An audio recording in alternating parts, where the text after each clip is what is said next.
Assalamu alaykum hörmətli televizor görgüçülər. Görüyatqanınızlar Erkin Asiya Radiosu Tor televiziyasının haftalik xəbərlər proqramısı. Proqramımız xoş gəldinglar. Növbətdə radiomuzda muş bir həftə jarayonida anlatılğan Uyğurlarga dair bir qism mühim xəbərlərimizni əsiltib ötdümiz. Mən Erkin. Mən Gülçehra. Tövəndə diqqətinizlər xəbərlərimizin təfsilatları bolsun.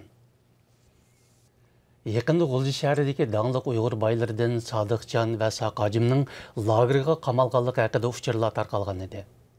Muxbirimizning ahvoli gelishi jarayonida ularning tutqunda ekanligi dalillandi.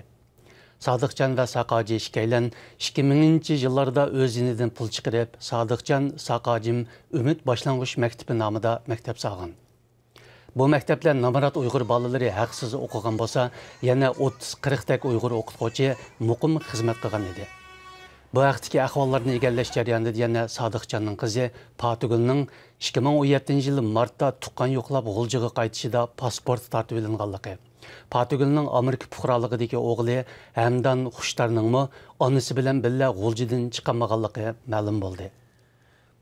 Hozir Shvetsiyada yashayotgan Zulxumar Isoq kichigidan Xitoycha o'qigan va Ishkirda oliy maktabni tamomlagan. Shuningdek, o'z roziligi bilan bir Xitoy erga yotliq bo'lib, oila qurgan. Ammo uning vatandagi ota-onasi lagerga mahkum bo'lishdan xoli bo'lmagan. Ma'lum bo'lishicha, Zulxumarning dadasi Isoq Fayzulla va onasi Zuhra Talib ayol ishkilan Ishkirdagi oliy maktabni bitirgan bo'lib, Qumul shahrida toki pensiyaga chiqquncha hukumat xizmatida bo'lgan ekan. Zulxumar bu vaqtda to'xtalib, ota-onam faqat Uyg'ur bo'lganligi uchunla tutqun qilindi. Xitoy hukumatining biz terrorlik bilan kurash qilyapmiz degani yolg'on dedi. Uyg'ur diyorida borgan sari kengayayotgan tarbiyalash markazi nomidagi lagerlarda o'qituvchilik qilayotgan bir qism Uyg'ur o'qituvchilarning yaqindan buyon shu joydagi tutqunlarga qo'shilib ketayotganligi ma'lum bo'lmoqda. Muxbirimizning bu vaqtdagi ahvoli naqlishi jarayonida bu ahvolning rostligi dalillandi. Ba'zi faoliyatchilar bu vaqtda to'xtalib, lagerdagi o'qituvchilarning tutqunlarga aylanib qilishi ularning boshqa tutqunlarga insoniy muomala qilganligidan emas, balki lagerning ishki qismidagi ahvollarni jamiyatga oshkorlab qo'ymasligi uchundir demoqda. Ahvoldan xabardor ba'zi shohidlar bo'lsa, butkul Uyg'urlarning qayta tarbiyalashdan o'tadiganligini, shunga bu xil tarbiyalashning lagerdagi barliq o'qituvchi va soqchilarga kengayish ehtimolligi borligini ta'kidladi.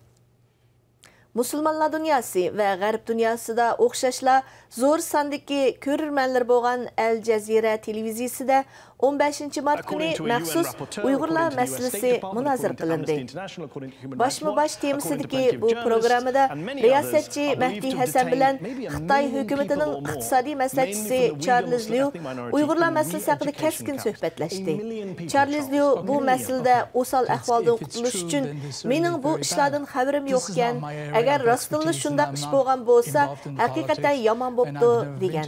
Mahdi Hasanning Yevropadagi va dunyoning boshqa joylardagi musulmonlarning ahvolini Uyg'urlarga tatbiqlab, ko'plagan jonliq va keskin misollarni keltirishi bilan Xitoy vakillarining Xitoy hukumatini oqlash urinishlari butunlay barbod bo'lgan. Xitoy hukumati lagerlar masalasida butun dunyoning keskin tanqidiga duch kelgandan keyin 2018-yillik Aqtoshlik kitob e'lon qilib, o'zlarining terrorlik va asabiylik bilan kurash qilayotganligini ta'kidladi. Xitoy hukumati bu qitimma Aqtoshlik kitobda Uyg'urlar diyorining azaldan Xitoyning bir qismi ekanligi, Uyg'urlarning Turkiya xalq emasligini bayon qilib, terrorchi va asabiy kuchlarning tinchlikni buzib kelganligini nuqtaliq sharhlagan. Aloqador mutaxassislar va olimlar bu Aqtoshlik kitob haqida to'xtalib, Xitoy hukumatining bu xil usulda haqiqatni burilmoqchi bo'lishi amalga oshmaydi. Qonun mavjud bo'lmagan Xitoyda o'tirg'i chiqqan bundaq Aqtoshlik kitobning qimmati yo'q deb qarashmoqda. Amerikada faoliyat qilayotgan Uyg'ur harakati tashkilotining uyushtirishi bilan jazo lagerlari qaytadan o'tirg'i chiqmoqda temasidagi suratlar ko'rgazmasi o'tgan haftadan boshlab dunyoning har qaysi joylarida o'tkazilishga boshlandi. Bu suratlar ko'rgazmasida Uyg'urlar diyoridagi siyosiy, ijtimoiy va madaniy hayotning o'xshamagan tasviri haqiqiy suratlar orqali jonliq namoyon qilingan. Bo'libmi lagerlarga qamalgan Uyg'ur sarxillarining suratlari lagerlarning mohiyatini o'xshamagan tarafdan echib bergan. Hozirgacha bu ko'rgazma Amerika, Germaniya, Turkiya, Avstraliya, Fransiya, Shvetsiya qatarlıq dövlətlərdə ötküzülgən olub, mыңlagan kişilərə Uyğurlar duch kelayotgan ijtimoiy buhranni canlıq anlatıp gelmekte. Hürmetli televizyon görgüçüler, yukarıda Erkin Asya Radyosu Tor Televiziyasının haftalık haberler programmasını koydunlar. Keler hafta görüşelim. Hayır hoş. Hayır hoş.